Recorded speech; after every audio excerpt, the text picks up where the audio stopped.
Кут медиа каналына катталыңыз жана Билерман Ордо интеллектуалдык оюндарын көрүп туруңуз.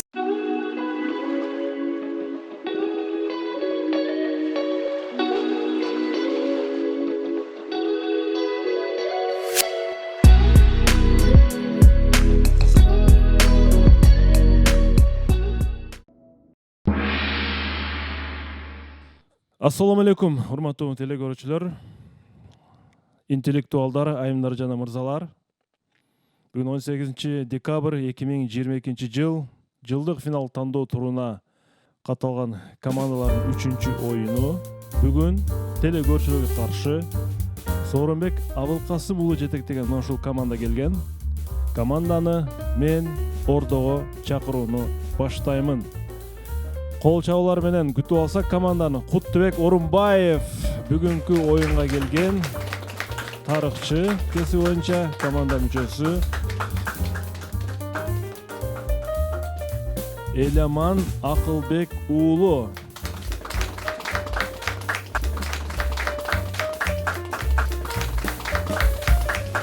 Эламан Акылбек жеке ишкер команда мүчөсү. Жуманазар Акылбек уулу. Дене тарбия салым мугалими. Команда мүчөсү. Илгиз Шамырзаев, педагог, команда мүчөсү. Нурсултан Акылбек уулу, математик, жылдын мыкты мугалими, республикалык конкурстун баш байгесин жеңүүчүсү. Жана капитан Соорон Абылкасым уулу, математик, команда жетекчиси. Мына ушул 3 Акылбек уулу, 1 Абылкасым уулу жана 1 Орунбаев, 1 Шамырзаевдан куралган команда бүгүн Ордодо.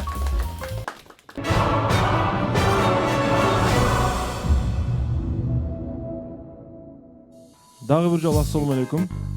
Команда оюнга даярбы? Мына 3-оюн сиздердики. Манайыңыздар жакшыбы?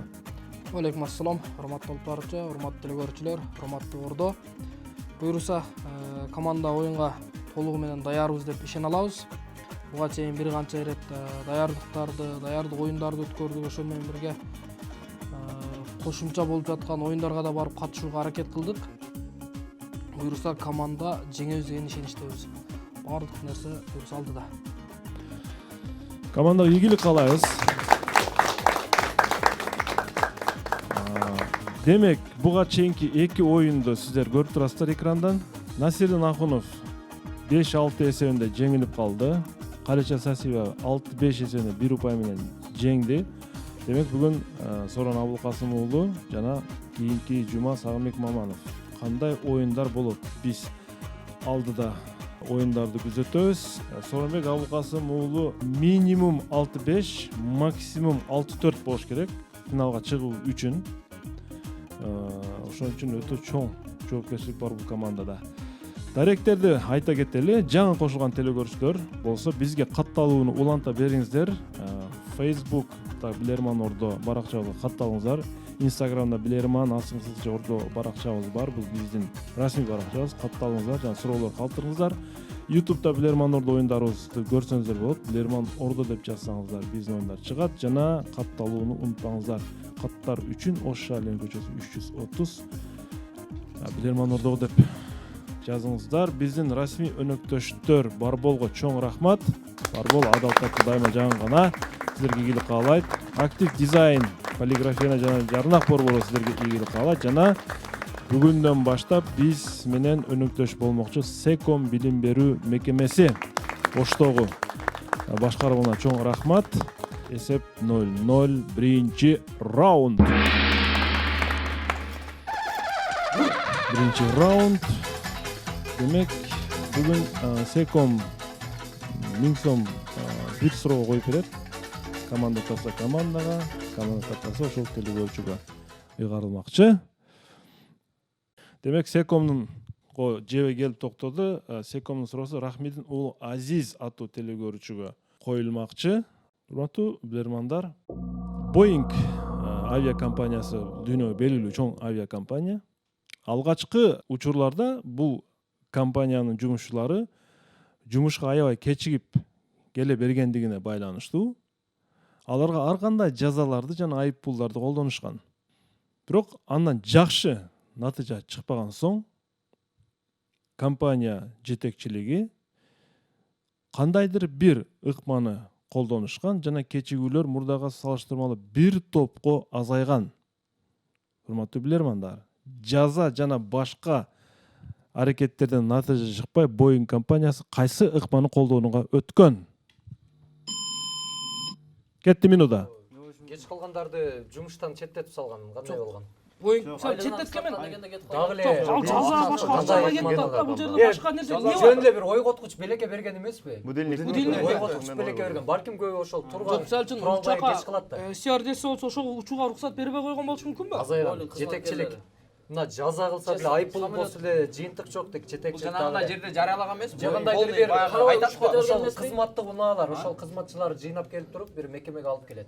Ошол болсо баарына бир ойготкуч белек берген. Ошончо элдерге мындай атын жарыялаганбы же мындай уяттуу катары. Кеч Ардына бир убакта СМС жөнөткөнчү. Boeing компанияларынын чыгышы болгондо биринчи эмеде самолеттордун убагында учуп кетиши ошол нерсени ошо баягы кызматтык унаалардын. Кызматтык унаалар кошумча айлык акы кароо. Мисалы үчүн футболдо өзүнүн баратасына киргизип алган үчүн компост берген да белеккечи. Айып пул болсо деле жыйынтык жок. Демек будильник же кызматтык унаалар. Ойготкуч эле жакшы. Уяк катары уякка калтыруу максатында бир нерсе кылганбыз. Машина берген. Сора мырза, жаза жана башка аракеттерден натыйжа чыкпады. Жазалоонун бардык түрүнөн. Башка бир ыкмага өттү. Ким жооп берет? Урматтуу алып баруучу Илгиз Шамырзаев жооп берет. Илгиз Шамырзаев. Урматтуу алып баруучу, негизи жаза жана айып пул салса деле кечигүүлөр уланып жатат. Башка чара колдонот. Булар тагыраак айтканда ар бир кызматкерге балким ойготкуч белек берген. Ошол ойготкучтун натыйжасында кызматкерлер өз убагында турган жана жумушка кечикпей жетишип келген. Жооп кабыл алынат. Туура жооп. Демек, компания жетекчилиги жумушчуларды кызыктыруу үчүн кандайдыр бир ыкма ойлоп тапты.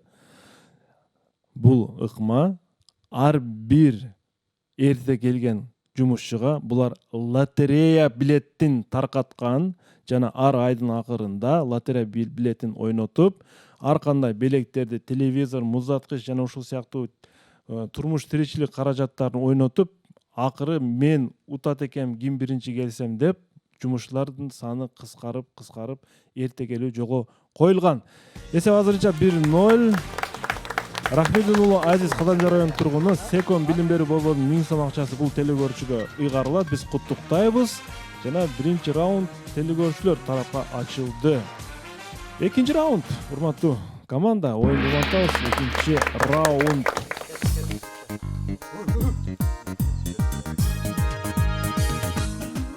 Экинчи раунд.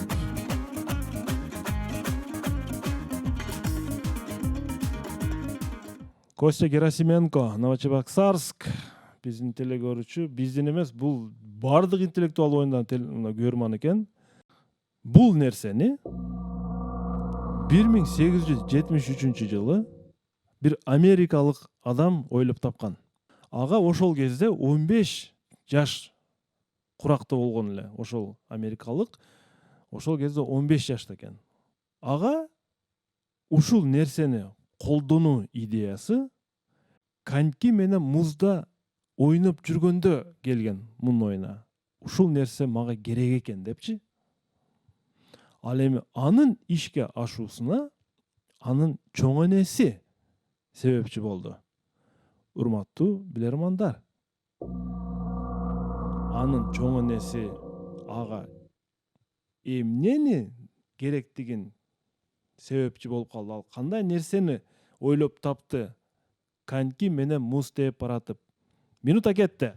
Хоккей таякчасы. Хоккей таякчасы болушу мүмкүнбү? Чоң энеси да демек таяк. Таякпы? Клишка. 873-тө. Биринчи клюшка эмес. Хоккей таяк дейм. Жаш кураганда аябай жаш бала. Жаш дегенде биринчи жыгылып башка кылып энеси таягын бериши мүмкүн да качы. Коньки менен баратып Музда. жыгылганда Энеси таягын берди. Таяк анан чоң энеси себеп Чоң эне себепкер эгерде- болду. Чоң эне де таяк демек. жок конькинин баягысы экен да таягы лыжада Хоккей белки муздун ичинде ойнойт. хоккейдеги клюшкада болошо хоккей таяк клюшкада. Дарбазачы бетине жаба турган бирдемелер ошону Шлем ба? шлем сыяктуу Клюшка ошо таягы да ошол таяк чоң энеси. Америкада. бирок хоккейдин тарыхы Америкага бар. Тарыхы Америка. Америка менен Россиянын эң эмеси ошолор болгон. Коопсуздук бир таякчадан башка баш кийим. Коопсуз бир туулгабы баягы спорттук коньки ойногондор. Ойлоп таап атат. Ай, таякча атып болду га? жок акшада башка адам ишенеси жок. Жок, киши. Сора мырза, Урматтуу алып барчу, өзүм жооп берүүгө аракет кылып көрөйүн. Демек 15 жашар бала 15 жаштагы бала коньки тээп баратып ушул нерсе зарылдыгын сезип калды да. Демек 15 жаштагы баланын балким музда жыгылып, ошол жерде энеси ага жардам бер иретинде таягын берип, таягын иретинде берсе, демек бул хоккей таякчасын ойлоп тапкан. Хоккей оюндагы таякча жооп кабыл алынат. Клюшканын кыргызча котормосу менимче чыга элек, Сора мырза. Мындай так бир маанилүү котормосу Капар мырза чыга элек, чыга элек. Талкууну көрдүк баарыбыз. Жооп туура эмес экендигин мен Ордонун пикиринен кийин айтайын. Биздин оюбуз боюнча, биздин команданын оюнча, жана жыгылганда чыканагына тизесине кийип алган коргонуучу эме бар го. Атын дагы бере албайм, ошо коргоочу. Ошол окшойт деп ойлоп атабыз. Каарыган кишилер таянып басуучу ходуноктор бар го. Акыркы коньки оюндарында же болсо жаңы тээп баштаган адамдар дагы ошол ходуноктун жардамы менен тээп атканын көргөнбүз да. Көбүнчө жыгылганда жаракат албаш үчүн мындай тиште жасалма тиштер бар го, ошол сыяктуу тишин сактаганга бир нерсе керекпи дегендей. Коньки кыш мезгили бул эми сөз хоккей эмес. Ойноп шапар тээп жүрөт муз үстүндө. Ал үшүйт да Илгиз мырза туурабы? Үшүгөндөн анын башын, кулактарын жылуулаш керек. Бул америкалык 1873 жылы биринчи жолу кулактарды жылуулап алып жүрүүчү кулакчын дейбизби кандай Илгиз мырза? Кулакчынды негиздеп тапкан адам болгон. Чоң энеси ага кулакчынды даярдап жылуулап тигип берген, урматтуу билермандар. 2-0 азыр жесеп 2-0. Костя Герасименко тергөөчүгө дагы бир упай алып келди. Чамдаңыздар, команда чамдаңыздар. 3-чү раундга старт беребиз. 3-чү раунд.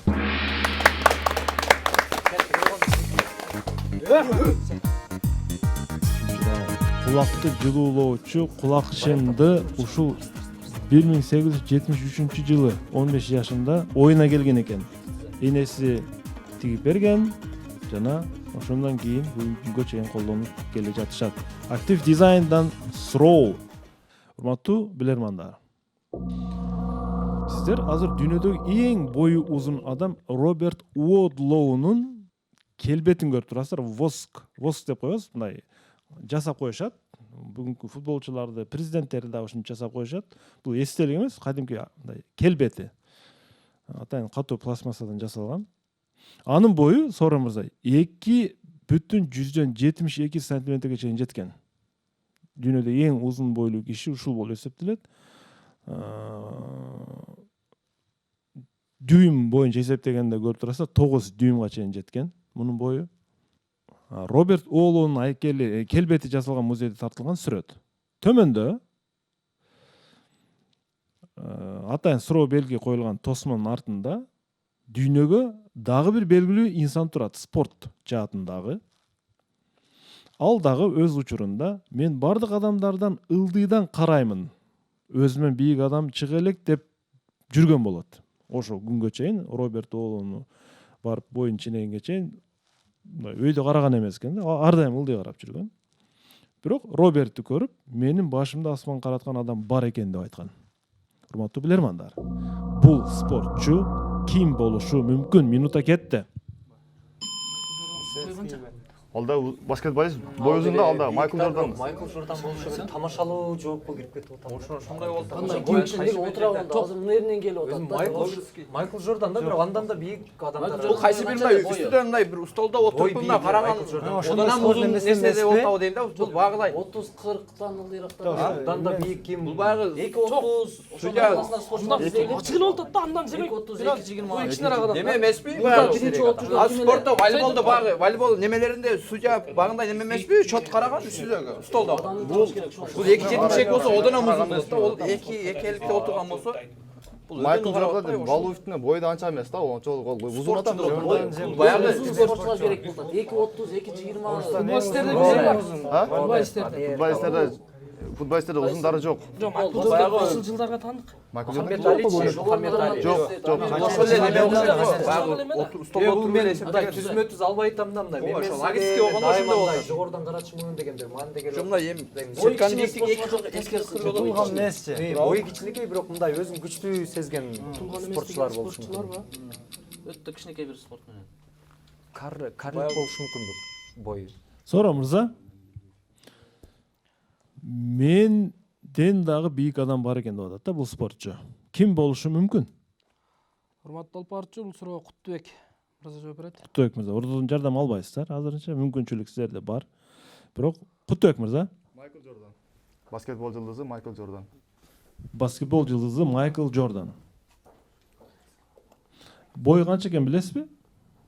Бою канча экенин анык билбейм, бирок баскетбол эмесинде бою түзүк эле, анын дагы салган эмелери ошого жооп берет да. Мисалы бренд да болуп кеткен да, анын урган эме салган шакекчиге салган топтору ошол очколору бренд болуп кеткен. Ошону назарга тутуп атам мен азыр. Бою бирок түзүк эле узун.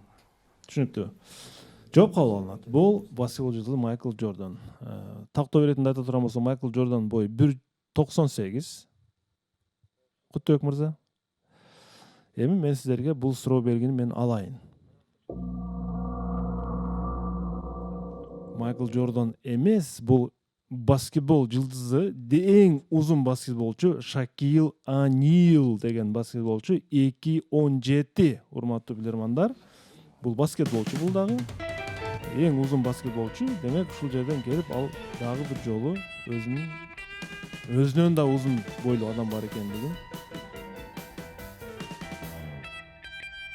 Есеп 3-0, урматтуу команда, урматтуу телекөрүүчүлөр. Тандоо туруу 3-чү оюн жана 4-чү раундга старт берели.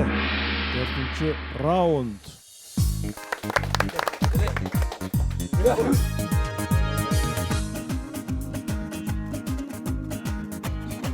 %100 командада азырынча шанс бар.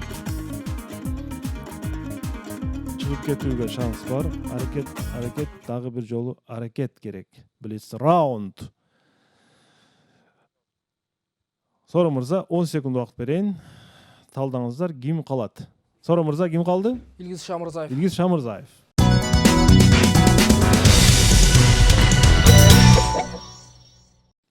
Блиц раунд. Кечеги оюнда Нургүл Садыкова 3-чү суроого барып тилекке каршы жеңилип калды. Бүгүн Илгиз мырза кандай жыйынтык көрсөтөт? Илгиз мырза, даярсызбы? Даярмын, урматтуу алып барчу. Чоң Алай районунан Умар Кыязов сизге каршы суроо берет. Илгиз мырза, тааныбайсыз, э? Я. Тилекке каршы тааныбайм. Бул сүрөттө сиз Дубайлык Омар Баркан аттуу жигитти көрүп турасыз. 1989-жыл Багдадта туулган. Бул жөнөкөй үй бүлөдө туулуп, бирок барып Дубайга жумушка орношот. Жана Дубайда моделдик жумуш менен алек болот. Кайсы бир күнү бул Сауд Аравиясына чыгармачылык иштер менен барып, кайсы бир презентацияга катышуу үчүн ошол жерге барып калат. Жана баргандан кийин 1 сааттан кийин Сауд Аравиясынын королдугу Омар Бурканды Сауд Аравиясынан чыгып кетүүгө, депортацияга мыйзам чыгарат жана чыгарып жиберет. Экинчи келбегин бул жака деп. Сизге суроо. Эмне үчүн Сауд Аравия королдугу Омар Бурканды Сауд Аравиясына кирүүгө тыюу салды?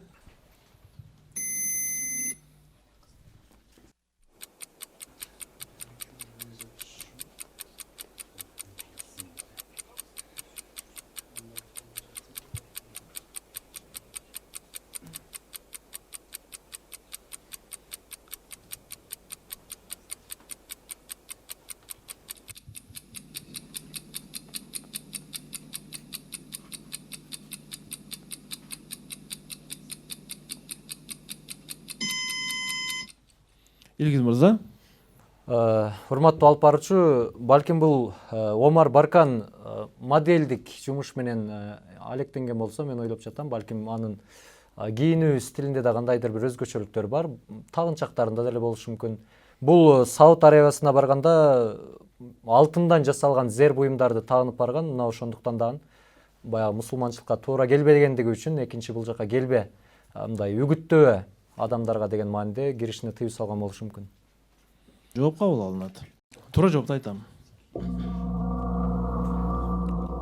Сауд Арабиясында презентацияга катышканы барганда, Сауд Арабиясындагы ошол презентацияга келген кыз келиндер bundan автограф алып баштайт, Илгиз мырза. Жана бул өтө сымбаттуу, сулуу мырза болгондугу үчүн телевидениедан бүт жактан көрсөтө баштаганда Сауд королдугу, Сауд Арабиясындагы аялдар буга өтүп кетпесин, буга тартылып кетпесин деп, муну Сауд королдугуна такыр кирүүгө тыюу салат. Бунун бирден бир себеби мунун сымбаттуулугу, Илгиз мырза. Бул модель болуп атпайбы? Бул өтө сымбаттуу болгондугу үчүн. Урматтуу алып баруучу, негизи аялдар эмне үчүн ошол алтынына кызыккан болчу да? Жок, негизи бул алтын деле тагып барган эмес. Бул ушул абалда барган. Өтө сулуу болгондуктан, сымбаттуу болгондуктан аялдарынан кызганып, шейхтер муну чыгарып жиберген Саудиядан. Бүгүнкүгө чейин Саудияга кире албайт. 4-0. Сорон Абылкасым уулу күзгү оюндарда көрсөткүчтөр кайтып келеби же жокпу? 5-раунд. 5-раунд. Семете мырза, магистр катары бул абалга сиз кандай баа бересиз? Команда күчтүү команда деп ойлойм мен. Семете мырза. Саламатсыздарбы, урматтуу телекөрүүчүлөр, урматтуу Ордо. Биз оюнга күбө болуп жатабыз. Бирок тилекке каршы эсеп телекөрүүчүлөргө гана ачылып атат. Мен дагы ойлогонмун, бул командада өтө ушул жерде Ордодо башы көрүнгөн, өзүнүн интеллектуалдык деңгээли менен айырмаланган билермандар ойноп аткан болчу. Бирок тилекке каршы кээде биз көңүл бурбаган команда аябай күчтүү ойноп коет, анан ушундай күчтүү командалар эмнегедир артта калып калганы өкүндүрөт. Мен ойлойм, бул дагы деле командада шанс бар, бул бүттү деген эмес. Азыр дагы ошол эсепти ачып, жакшыраак аракет кылса, бүгүн команда жеңиш менен кайтышы мүмкүн. Мен ийгилик каалайм. Эми ушул 4 телекөрүүчү жакта катып калыш керек да, бул команда финалга чыгып жолдомо алып кетиш үчүнчү. Бери дегенде Шеромат Райымбеков Аксы районунан силерге каршы суроо берет. Жуманазар, футбол көрүп жатасызбы? Я. Ооба, көрүп атабыз. Кимге күбөрмандык кылып атасыз? Франция. Францияга. Кутбек мырза, сиз кимге күбөрмандык кылып атасыз? Мен Азия командаларына күбөрмандык кылып аттым, Японияга. Япония, өкүнүчтүү. Өкүнүчтүү. Мониторго көңүл бурабыз. Футбол дүйнөсүнө кайтып барабыз. Сиздер көрүп турган бул эмблема УЕФАнын дээрлик бардык кубогун уткан. Демек, Европадагы футболдук клубтардын бири. Учурда дүйнөдөгү эң мыкты 10дукка кирген футболдук клуб. Сиздер көрүп турган бул эмблема 1905-жылы чыккан биринчи эмблемасы. Желеги десек да болот клубтун. Сиздерге суроо, бүгүнкү күндө бул башкача, азыркы күндө бул башкача эмблеманы алып жүрөт бул команда.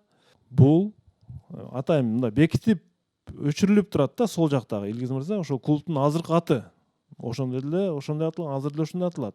Бирок логотип азыр өзгөргөн, бирок негизи жазуусу ошомонча калган. Кайсыл Европалык клубтун эмблемасы? Баварияга кайсы? Азыр Бавария кандай? Бавария. УЕФА ким бизден ким футбол көрөт? Бул азыр футболду клубтан издешибиз керек болот.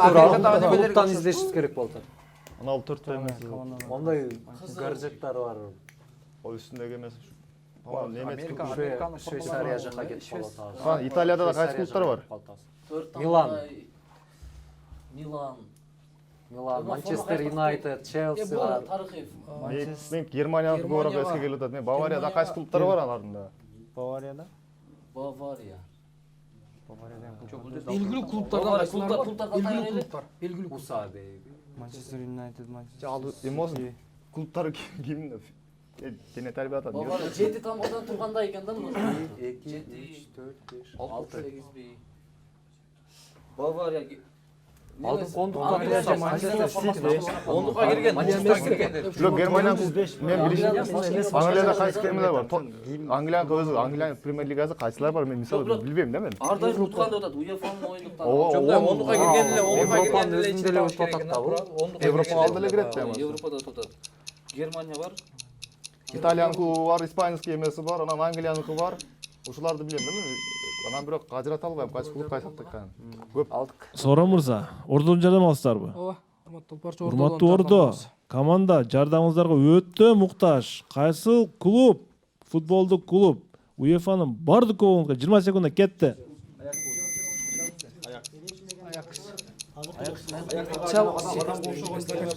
Челси бар. Челси деген нерседен эмеспи? Чын эле гажак. Челси Англия Челси ла. Сооронбай мырза, Урматтуу алып баруучу Илгиз Шамырзаев жооп берет. Илгиз Шамырзаев. Урматтуу алып баруучу, негизи ошол Ордодон келген бир топ варианттарды анализдеп, синтездеп көрүп, биз Аякс футбол клубу деп жооп беребиз. Себеби Аякс футбол клубунун бүгүнкү эмблемасында дагы ушул адамдын бир сүрөтүн чиймесинин контурларын, тагыраак айтканда 11-12 бөлүктөн турган контурун көрүүгө болот. Андыктан бул клуб Аякс. Бирок бүгүнкү айттым, эмблемасы башкача дедим. Бүгүнкү эмблемасы башкача. Эмблема башкача, ооба, бул сүрөттөн айырмаланып турат. Аякс футбол клубу кайсы мамлекеттики? Аякс. Европа мамлекеттеринин бири. Жок, Европа кайсы мамлекеттики? Аякс. Так маалымат жок. Ордодон түштүбү? Ооба. Ордодон арканда клубтар айтылды. Аны көрдүм мен. Ордого чейин командада дагы арканда клубтардын аты айтылды. Аякс точно ошо. Туура жоопта айтылды Ордодо. Командада эле туура жооп айтылды. Нурсултан Акылбек уулу бул 7 тамгадан турат экен деди. Нурсултан 7 тамгадан турган кайсы европалык клуб болушу мүмкүн эле? Мисалы үчүн 7 тамгадан турган латынча 7 тамга латынча. Мен демек азыркы бул сөздүн оригиналын сиздерге көрсөтөйүн. Урматтуу билермандар, бул Челси клубу. Челси болуп жазылат экен да. Урматтуу билермандар, кантип сиздер ушу жарым жартылай көрүнүп турат, жазуусучу жарым жартылай көрүнүп турат. Караңыздар, Челси деп. Ордодон да Челси деп атты, команданын өзүнө да Челси деп атты. Бүгүнкү күндөгү клубдун эмблемасы, эң акыркы эмблемасы могу жерде мына жылдан өзгөргөндөрүн көрүп турасыздар. Мына биринчи ошол азыркы эмблема, андан кийин жылдар өтүп келди, бирок бүгүнкү күндө мынакей төмөндө Арстан. Мен түшүнбөй атам мен бүгүн кандай болуп жатат бул, эмне болуп жатат бул командага, эмне болуп жатат? 6-чы раунд. 6-чы раунд.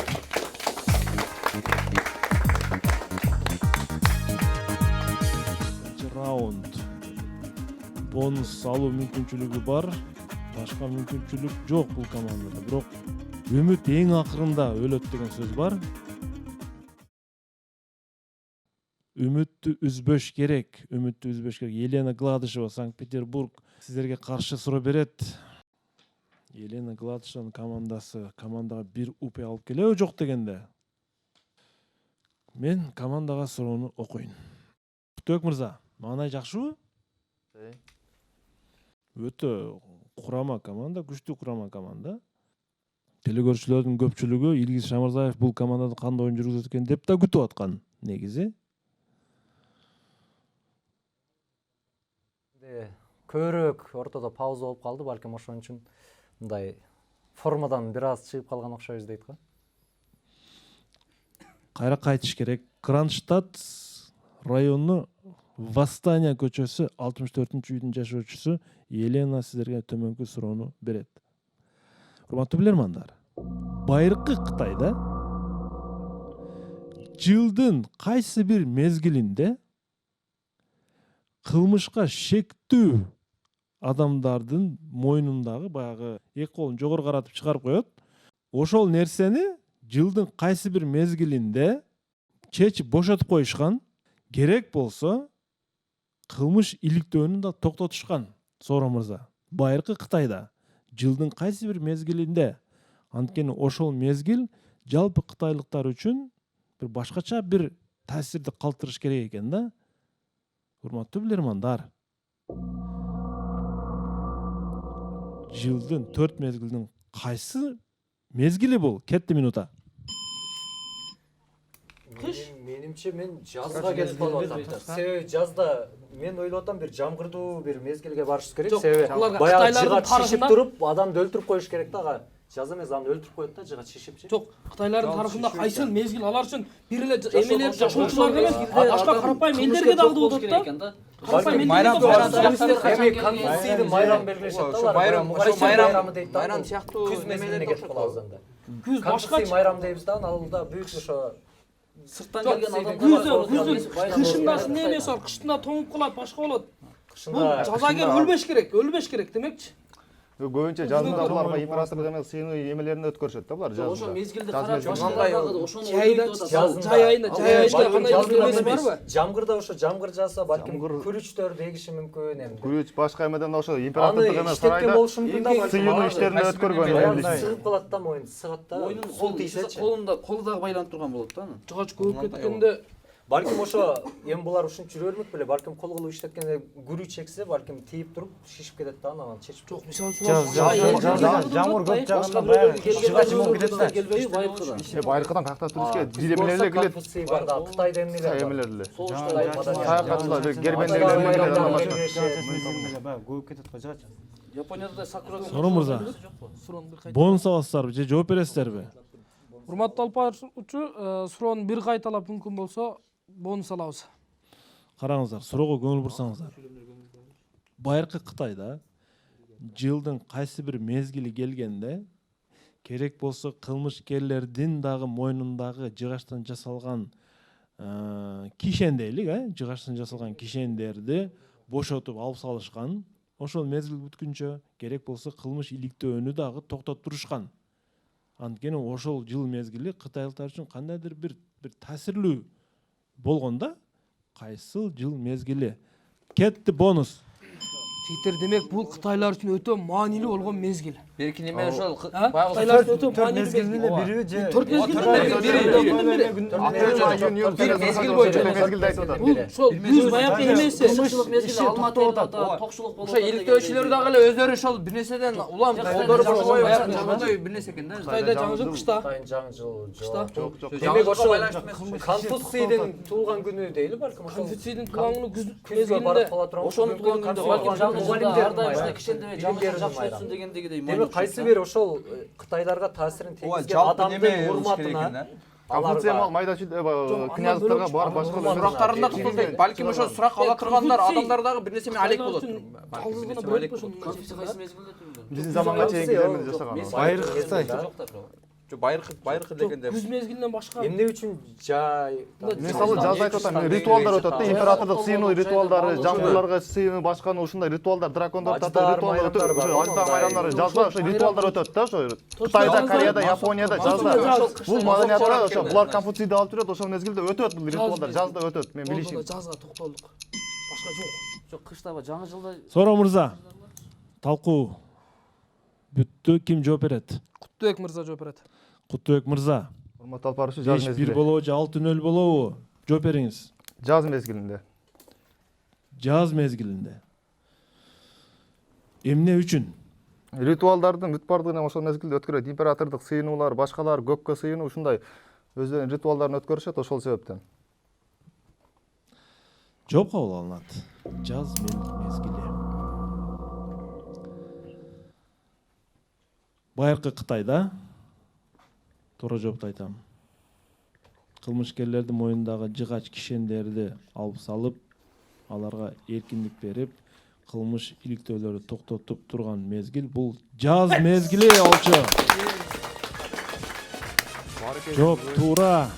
Анткени жаз мезгилинде кытайлыктарда, байыркытарда ушундай сезим болот экен. Жаз келди. Майрамдарды өткөрөлү. Кое турчу ушул кылмыш даргаскан токтотчу, башаган токтотчу дейт экен да. Позитив мезгилди жакшыраак өткөрөлчү дейт экен кытайлар.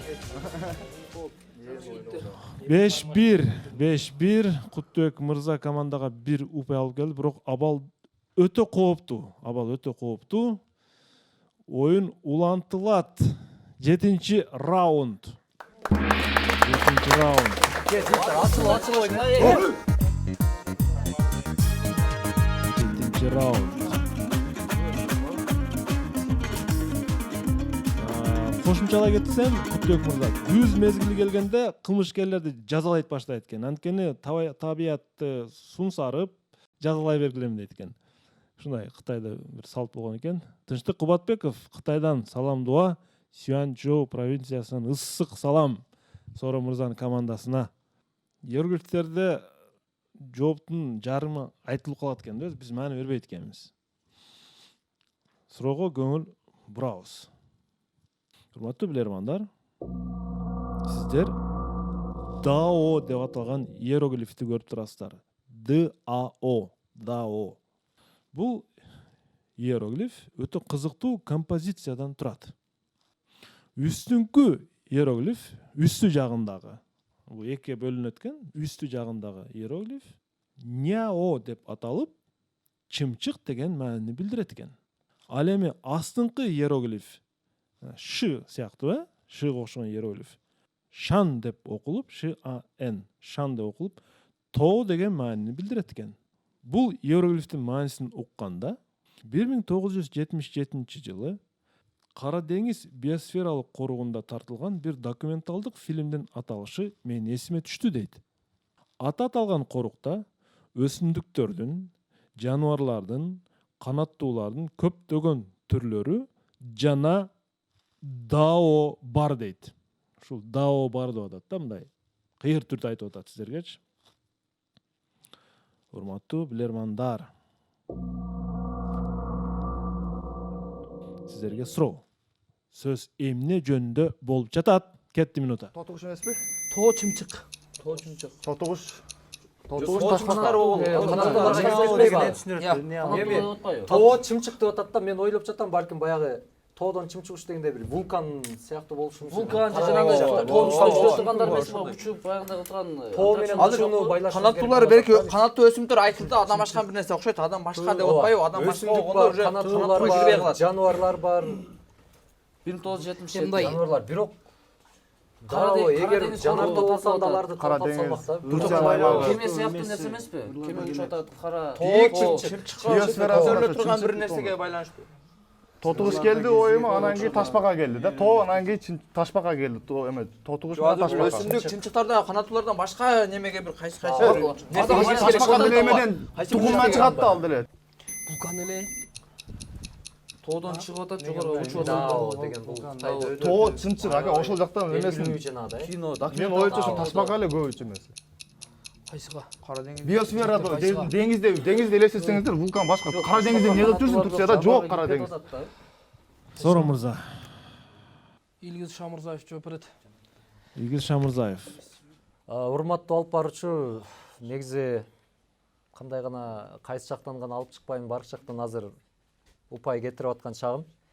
Бирок бул жерде иероглифке карай турган болсок, анда иероглифтин өзүнөн бир жер алдында кайнап турган бөлүктүн жер үстүнө бир атып чыгышы жөнүндөгү бир элементтерден издеп атам да. Демек, тоо жана чымчыктын учканын элестетсек, балким тоодо конуп турган чымчык качан учуп кетиши мүмкүн, качан гана ошол тоо бир кыймылга келип туруп, балким тоодон вулкандын атылышынын натыйжасында деген бир чечимге келип атам. Ошондо дао деген бул балким вулкан. Дао деген сөз вулкан деген маани билдирет дейсиз. Ооба. Жооп кабыл алынат. Өсүмдүктөрдүн, жаныбарлардын, канаттуулардын бардык көптөгөн түрлөрү жана дао бар. Ал жерде 77-жылы документалдык фильм тартылган. Ордодо кимде кандай пикир бар? Дао бул эмне? Вулканбы же башкабы? Урматтуу алып баруучу, биздин команданын ой боюнча бул тоо. Тоо. Баруучу мен болжолдоп атам, ды кеткен кыска бир сөз бар да. Ды кетет бирок башталышына. Ды. Урматтуу билермандар, демек мен туура жоопту айтам. Тоо, чымчык деген экиге бөлүгөндө биринчиси Няо чымчык, экинчиси Шан тоо. Негизи ошол документалдык фильмдин аталышы Острова белых птиц деп аталат, Илгиз мырза. Ак канаттуулардын аралдары деп. Демек, ушуга карай турган болсок, Дао иероглифи арал деген маанини билдирет, урматтуу команда. Бул аралда тартылган бул документалдык фильм, биосфералык коруу. Арал, тоо, чымчык, демек тоо бар жер, чымчык бар жер. Биосфералык корук болуп атат. Адам жашабайт ал жерде. Бул арал болчу, урматтуу билермандар. Демек, урматтуу телекөрүүчүлөр, урматтуу билермандар, акыркы 7-чи раундтагы суроо, Тынчтык Кубатбековдун суроосу, бул командага берилди жана Тилекке каршы 6-1 эсебинде Сооронбай Абылкасымовдун командасы жылдык финалга тандоо турунан өтпөй калды, жеңилип калды команда. Өтө чоң айырма. Оюн жыйынтыкталды. Ачыгын айтайын, мен да мындай көрсөткүч күтпөгөм, бирок мындай көрсөткүч билермандардын тарыхында болуп келген. Бирок мен бүгүн мындай көрсөткүч күтпөдүм эле. Оюнга бир анализ жүргүзүп көрөлү эми. Кыскача ой пикирлерди Динара Сапарова сизден бир пикир угуп көрөлүчү. Саламатсызбы, урматтуу алып баруучу, саламатсыздарбы билермандар. Мындай жыйынтыкты эч ким күткөн эмес, күчтүү командадан. Эми Тилекке каршы оюн деген оюн экен, эчтеке болбойт. Кийинки оюндарда жакшы ийгиликтерге жетишесиңер. Талкуулар жакшы болду. Бирок мына суроо, акыркы суроодо баарыбыздын эле мээбиз тоңуп калды окшойт. Семете мырза. Урматтуу алып баруучу, бул туура белгиледиңиз. Бул биринчи жолу болуп атпады, кээде 6-0 жеңилген оюндар болгон. Команда муңайып калбаш керек. Биз дагы Динара айым айткандай мындай оюнду күтпөдүк эле. Анан мен мага бир ой келип атат, балким өтө даярданыштын да кажети жок окшойт депчи. Себеби бул команда аябай машыгып келген, бирок жыйынтыгы мындай болуп калды. Бул кандай түшүнсөк болот билбейм да. Анан эми бул оюн туура, бул оюн кээде болот, кээде болбойт. Кийинки оюндарга ийгилик каалайбыз. Бүгүн биз бир гана Кутбек мырзаны мыкты дейбиз, анткени эсепти ачып берди. Ал эми суроолорго келсек, биз биринчи раундда берилди Боинг жөнүндө лотерея. Мотивация берүүчү суроо экен. Биринчиден Илгиз мырзадан пикир угуп, Илгиз мырза чындыгында көпчүлүк Илгиз мырза бул командада кандай ойноп кетер экен, кандай оюн көрсөтөр экен, команда жөн эле жеңип кетсе керек деген пикирлер айтып жаткан. Кандай таасир калтырды бул командада? Сиз биринчи жолу ойноп жатасыз Илгиз мырза. Урматтуу алып баруучу, чындыгында бүгүнкү оюн аябай бир күтүүсүз оюндар болду. Чынын айтсам, мен командага жок эле дегенде 2-3 суроо алып берем деген бир ишеним менен келгем. Анан учурда ошол бир интеллектуалдык оюндарга даярдануу, интеллектуалдык оюндарды уюштуруу максатында да изденүүнү күнүнө токтотпой, кээ бир учурларда ошол күнү түнү изденген деле учурлар болуп атат. Бирок ушул нерсеге ынанышыбыз керек. Билим деген бул океан болсо, биздин билгенибиз бул жерге келген суроолорго болгон биздин жоопторубуз аны бир чектей гана бир үлгүсү катарында карайбыз. Андыктан канча изденсек ошончолук аз дейбиз. Эмне дейбиз эми, команда кийинки оюндарыбызга буюрса жакшы жыйынтыктарды көрсөткөнгө аракет кылабыз. Балким менин командага кошулганым бир аз адаптацияны түшүнбөй калгандыгым болду окшойт. Түшүнүктүү.